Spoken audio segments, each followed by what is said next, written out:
Bollywood silver screen presenting rise of the planet of the apps.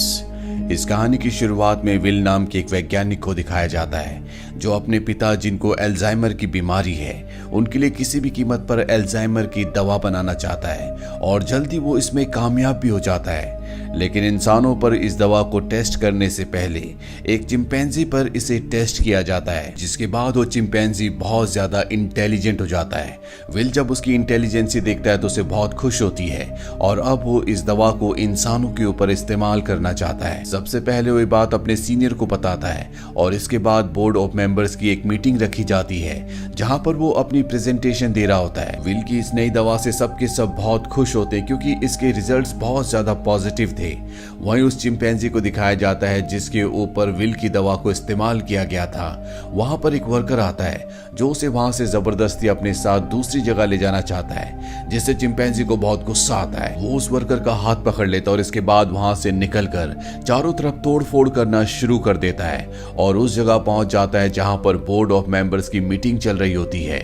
यहाँ पर will चाहकर भी उसे कंट्रोल नहीं कर पाता क्योंकि ये चिंपैंजी बहुत ज्यादा अग्रेसिव होता है, इसीलिए इस चिंपैंजी को गोली मारनी पड़ती है।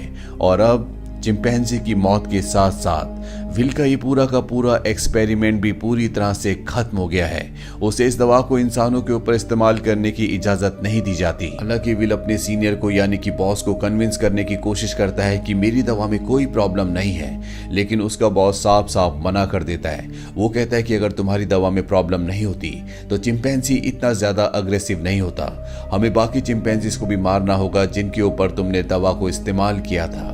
और अब विल का दिल टूट जाता है। वो अंदर लैब की तरफ जाता है, तभी उसके पास लैब का केयर टेकर आता है और उसे बताता है कि आपकी दवा में कोई भी प्रॉब्लम नहीं है। दरअसल चिंपैंजी आपकी दवा की वजह से अग्रेसिव नहीं हुई थी, बल्कि उसने उसी वक्त एक बच्चे को जन्म दिया था, जिस वजह से वो गुस्से में आ गई थी क्योंकि उसे वहां से शिफ्ट किया जा रहा था। और अब विल को पूरी बात समझ में आ जाती है। वर्कर उसे कहता है कि मैंने सारे चिंपैंजीज को मार दिया पर उस बच्चे को नहीं मार पाया जो अभी अभी पैदा हुआ है। इसके बाद विल बिना किसी को बताए उस बच्चे को अपने घर ले आता है जहां पर विल के फादर भी होते हैं। और यहाँ पर हमें दिखाया जाता है कि ये चिंपैंजी का बच्चा छोटा तो है लेकिन इसका दिमाग इंसानों की तरह तेज है। बहुत जल्दी वो विल के पिता से घुल मिल जाता है। धीरे धीरे 3 साल बीत जाते हैं और अब वो चिंपैंजी का बच्चा जिसका नाम सीजर है वो बहुत ज्यादा स्मार्ट हो चुका है। वो पढ़ता है, वो गेम्स खेलता है और इंसानों की तरह हर एक काम को करता है। बस वो एक चीज नहीं कर सकता और वो है इंसानों की तरह बोलना।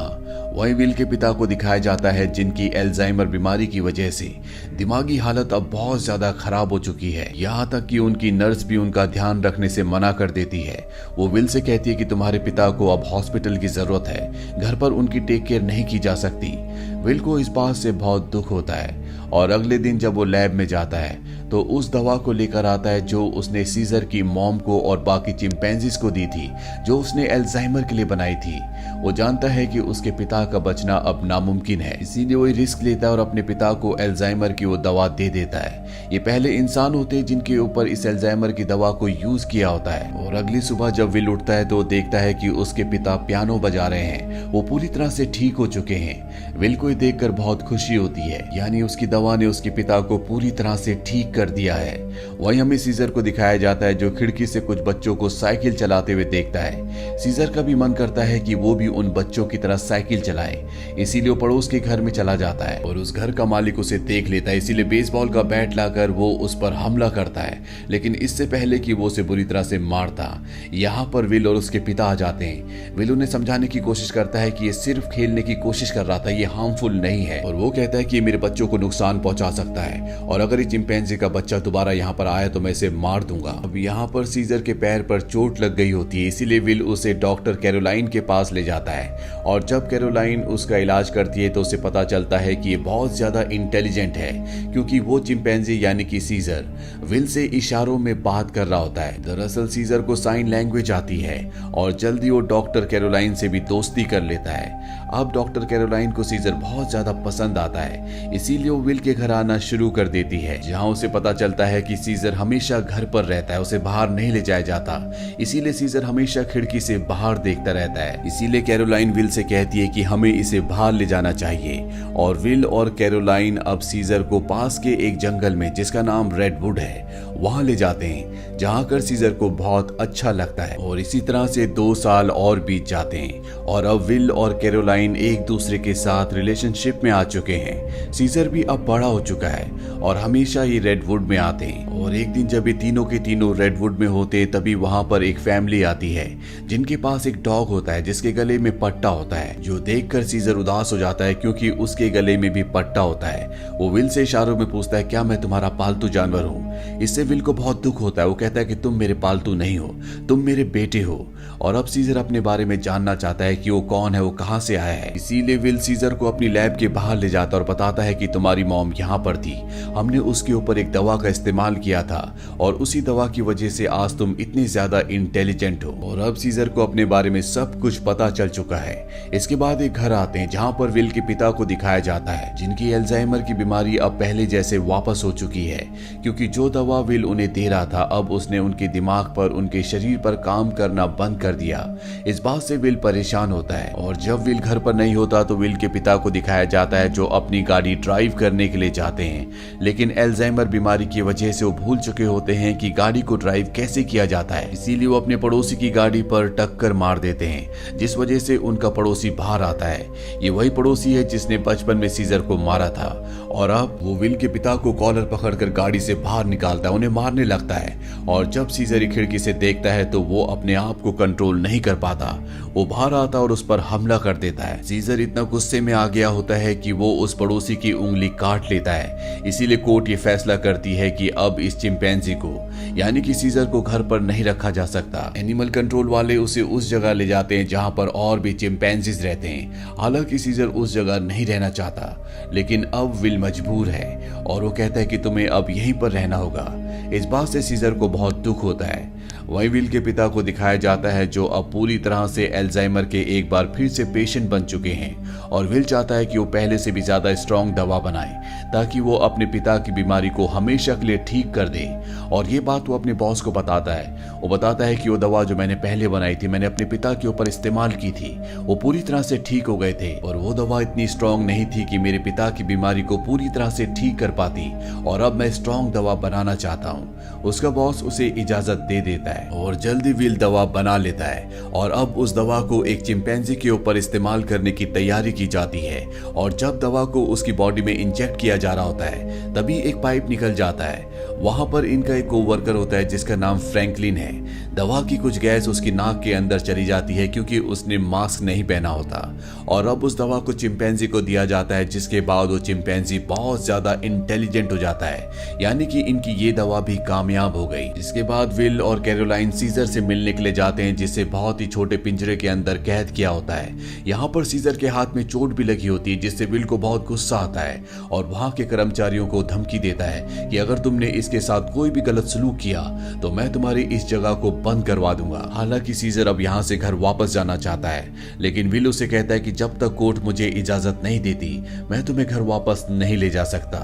विल यहाँ से चला जाता है और सीजर बहुत ज्यादा उदास हो जाता है। दरअसल वो विल से नाराज है क्योंकि विल उसे अपने साथ घर नहीं ले जा रहा। साथ ही दूसरे चिंपैंजीज उसे यहाँ पर परेशान भी करते हैं। विल जब अपने घर जाता है तो देखता है कि उसके पिता की हालत बहुत ज्यादा खराब है। वो उन्हें दवा देना चाहता है पर विल के पिता मना कर देते हैं। वो कहते हैं कि अब मेरा वक्त आ चुका है और इसके बाद विल के पिता की मृत्यु हो जाती है। विल अपने पिता की मृत्यु से पूरी तरह से टूट जाता है और अब सीजर के अलावा उसका कोई भी नहीं है। वो उसे अपना बेटा मानता है, इसीलिए बहुत सारे पैसे लेकर वो उस जगह जाता है जहां पर सीजर को कैद किया गया है। वहां का जो हेड होता है वो उसे बहुत सारे पैसे देता है और कहता है कि मैं सीजर को अपने साथ ले जाना चाहता हूँ। हालांकि वो मान जाता है पर सीजर दरवाजा बंद कर देता है क्योंकि अब वो विल के साथ नहीं जाना चाहता। वो विल से बहुत ज्यादा नाराज है। विल को लौटना पड़ता है।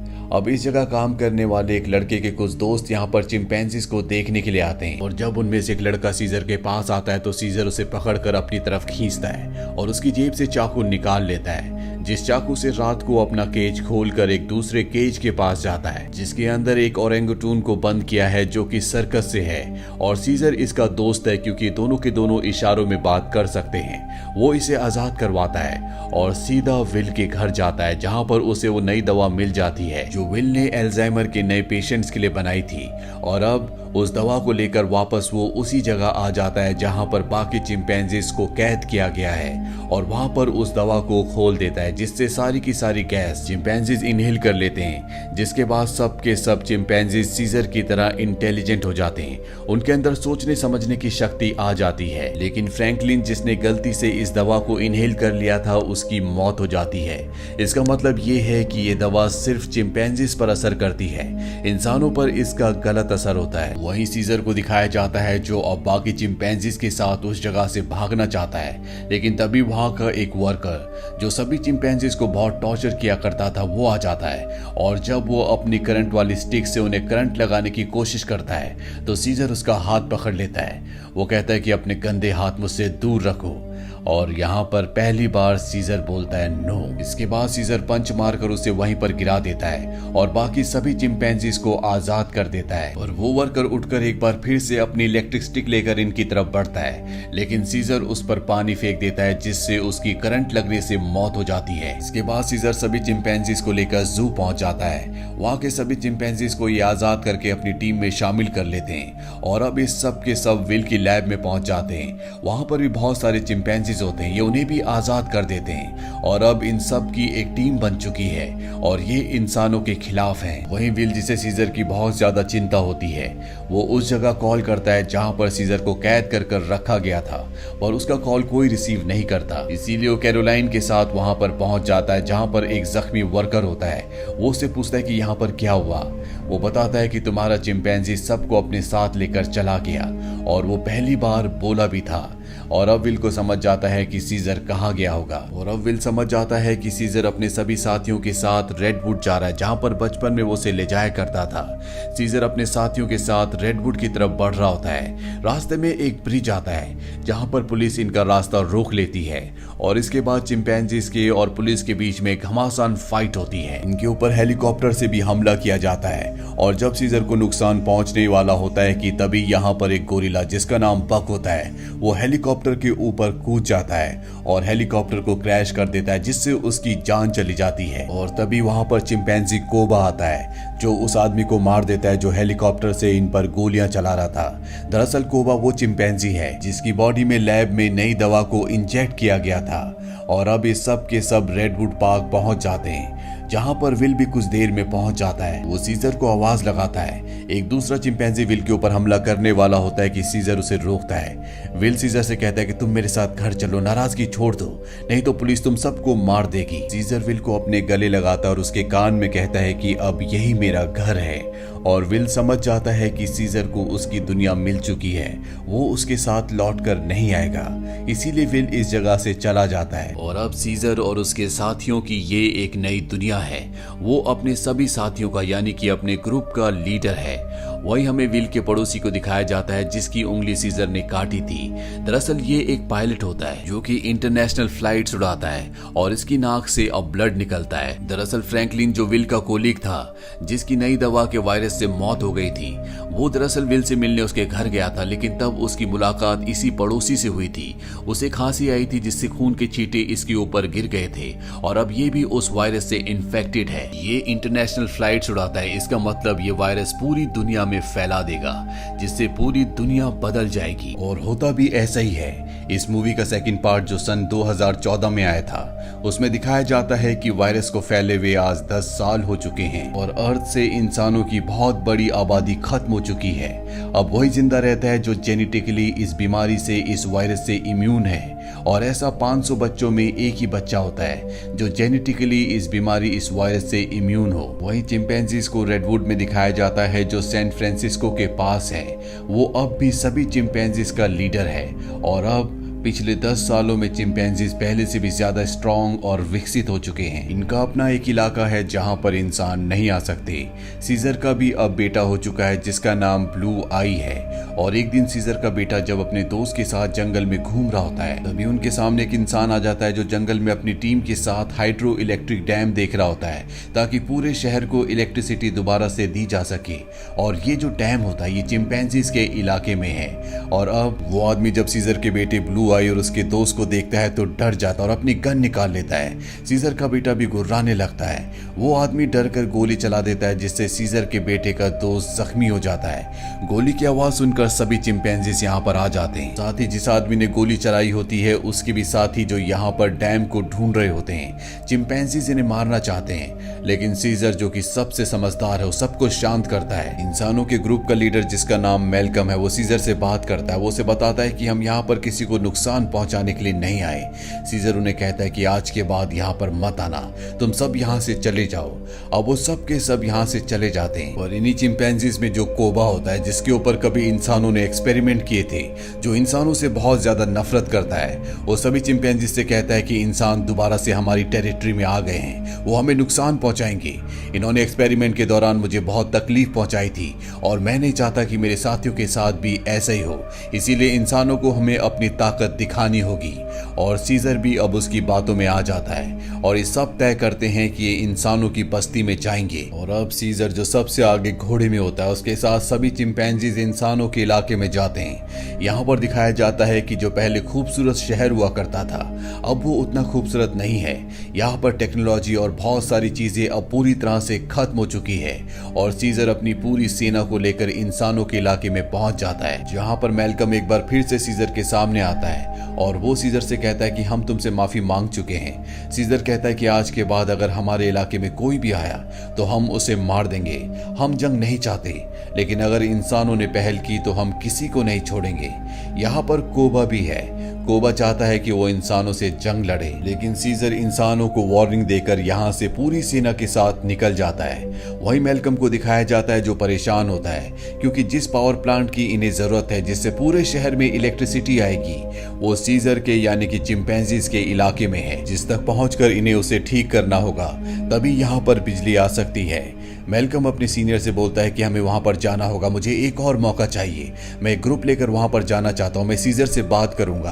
और अब मैल्कम अपनी फैमिली और एक छोटे से ग्रुप के साथ जंगल के बाहर पहुंच जाता है जहां पर वो सीजर को पूरी सिचुएशन समझाता है। सीजर इंसानों के साथ रह चुका है, उसे पता है कि इलेक्ट्रिसिटी का मतलब क्या है और इंसानों के लिए वो कितनी जरूरी है।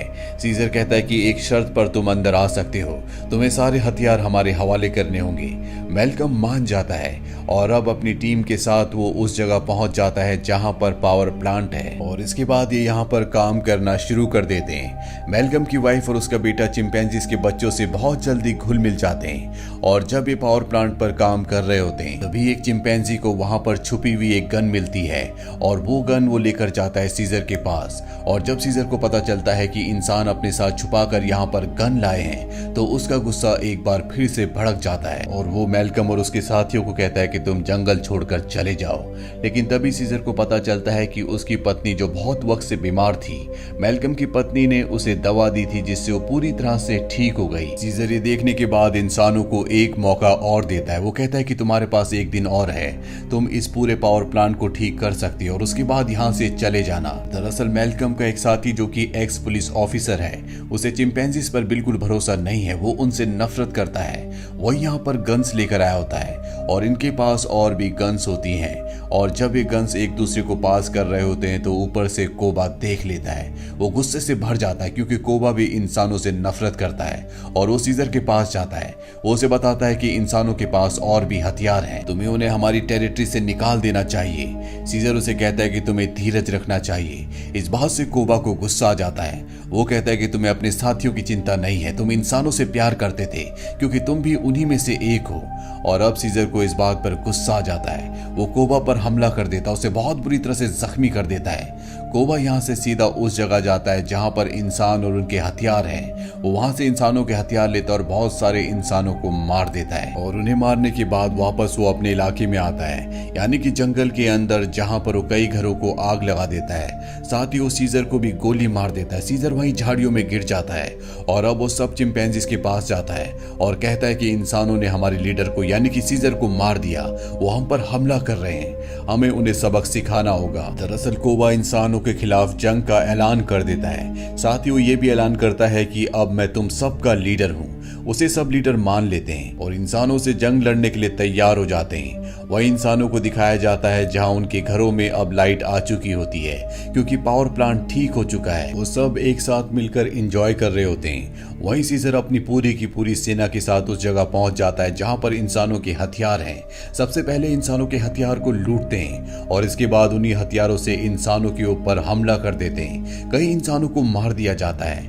यहाँ पर वो छोटा चिंपैंजी भी होता है जिसे जंगल में एक इंसान ने गोली मारी थी और अब कोबा उसे हथियार देता और कहता है कि तुम्हें इंसानों को मारना होगा, पर वो मना कर देता है क्योंकि सीजर ने उससे सिखाया था कि कभी भी किसी भी इंसान पर बिना वजह हमला मत करना, और जब कोबा का वो ऑर्डर नहीं मानता तो कोबा उसे मार देता है। साथ ही जो चिंपैंजीज उसका हुक्म नहीं मानते वो उन्हें कैद कर लेता है। वहीं जंगल में मैल्कम और उसकी वाइफ को दिखाया जाता है। जब वो आ रहे होते हैं तभी वहां पर उन्हें सीजर दिखता है जो बहुत बुरी तरह से जख्मी होता है। वो सीजर को अपनी गाड़ी में अपने घर ले आते हैं, उसका ट्रीटमेंट करते हैं और अब जब सीजर होश में आ जाता है तो वो उन्हें बताता है कि मेरे ऊपर हमला मेरे एक साथी जिसका नाम कोबा है उसने किया है। मैल्कम को भी यहाँ पर पूरी बात समझ में आ जाती है और अब वो जल्द से जल्द सीजर को पूरी तरह से ठीक करना चाहता है, इसीलिए वो उसके लिए मेडिकेशन लेने के लिए जाता है और तभी उसके सामने सीजर का बेटा आ जाता है जिसके हाथ में गन होती है। वो मैल्कम को शूट करने वाला होता है कि मैल्कम उसे बता देता है कि तुम्हारे पिता सीजर अब भी जिंदा है, वो मेरे पास है, मुझे उनका ध्यान रखना होगा और उन्हें और किसी ने नहीं बल्कि कोबा ने शूट किया है। इसके बाद मैल्कम सीजर के बेटे को अपने घर ले आता है जहां पर सीजर का बेटा सीजर को बताता है कि किस तरह से कोबा ने अपने आप को लीडर घोषित कर दिया और उसने बाहर की दुनिया में क्या क्या किया। सीजर के बेटे को भी अब पता चल चुका है कि उसके पिता सीजर पर और किसी ने नहीं बल्कि कोबा ने गोली चलाई थी, इसीलिए अब वो वापस उसी जगह जाता है जहां पर कोबा ने इंसानों को और बहुत सारे चिंपैंजीज को बंदी बनाकर रखा है। सीजर का बेटा सबको आजाद कर देता है। मैल्कम भी इनका साथ देता है और वो इन सब को टार के अंदर ले आता है जहां पर उसकी मुलाकात एक्स पुलिस ऑफिसर से मिलती है जो चिंपैंजीज से नफरत करता है, जो मैल्कम के मना करने पर भी चिंपैंजीज की टेरिटरी के अंदर हथियार ले गया था। और अब वो मैल्कम को बताता है कि इलेक्ट्रिसिटी आने के बाद मैंने रेडियो से आर्मी से संपर्क किया और बहुत जल्द पूरी की पूरी आर्मी यहाँ पर आने वाली है जो सभी चिंपैंजीज का खात्मा कर देगी। साथ ही वो ये भी बताता है कि मैंने टार के ऊपर बहुत सारे बॉम्ब्स को फिट कर दिया है ताकि जब चिंपैंजीज टार के ऊपर चढ़ेंगे तो मैं बॉम्ब को ब्लास्ट करके उन सब चिंपैंजीज को मार दूंगा। हालांकि इसमें उसकी खुद भी जान चली जाएगी। उसके हाथ में रिमोट कंट्रोल होता है और अब ये देखने के बाद मैल्कम और सभी इंसान वहां से भागना शुरू कर देते हैं। वहीं सीजर को दिखाया जाता है जो अब इस जगह आ चुका है। उसका सामना कोबा से होता है। कोबा और उसके बीच में एक घमासान लड़ाई होती है। यहाँ पर बाकी एप्स भी अब कोबा की हकीकत जान चुके हैं। वहीं हमें उस एक्स पुलिस ऑफिसर को दिखाया जाता है जो टावर के एक हिस्से को बॉम्ब से ब्लास्ट कर देता है जिसमें कई सारे चिंपैंजीज मारे जाते हैं, लेकिन कोबा, सीजर और उसके कई साथी अब भी जिंदा है। जब कोबा देखता है कि बहुत सारे चिंपैंजीज अब सीजर के पक्ष में है तो वो उन सब पर गोलियां चलाना शुरू कर देता है और सीजर उस पर हमला करता है और उसे बिल्डिंग से टार से नीचे धकेल देता है। वो टार से लटक जाता है और अब वो सीजर से कहता है कि मुझे बचा लो, लेकिन कोबा ने जो किया है उसे माफ नहीं किया जा सकता, इसीलिए सीजर उसे वहां से नीचे गिरा देता है जिससे उसकी मौत हो जाती है। और अब मैल्कम और सीजर एक दूसरे के सामने होते हैं। ये दोनों एक दूसरे से हाथ मिलाते हैं, यानी कि ये दोनों अब अच्छे दोस्त हैं जैसे कभी सीजर विल का हुआ करता था। मैल्कम सीजर को बताता है कि बहुत जल्दी यहाँ पर आर्मी आने वाली है, तुम सबको यहाँ से निकलना होगा ताकि इस वॉर को टाला जा सके। सीजर कहता है कि अब इंसानों के और चिंपैंजीज के बीच में जो वॉर है उसे कभी खत्म नहीं किया जा सकता, तुम्हें अपने परिवार को लेकर यहाँ से निकलना होगा। मैल्कम भी उसकी बात मान जाता है। सीजर और मैल्कम एक दूसरे के गले लगते हैं और इसके बाद मैल्कम अपने परिवार के साथ यहाँ से निकल जाता है। सीजर अब बाहर आता है जहाँ पर बहुत सारे एप्स होते हैं और सब के सब एप्स अब सीजर के आगे झुक जाते हैं क्योंकि उन्हें पता है कि अब इंसानों से उनकी वॉर होने वाली है और उन्हें एक लीडर की जरूरत है जो कि सीजर के अलावा कोई भी नहीं हो सकता। इसके आगे की कहानी का लिंक हमने नीचे डिस्क्रिप्शन में दिया है, तो आप उस पार्ट को भी जरूर देखें। उम्मीद करते हैं कि ये दोनों कहानियां आपको पसंद आई होंगी।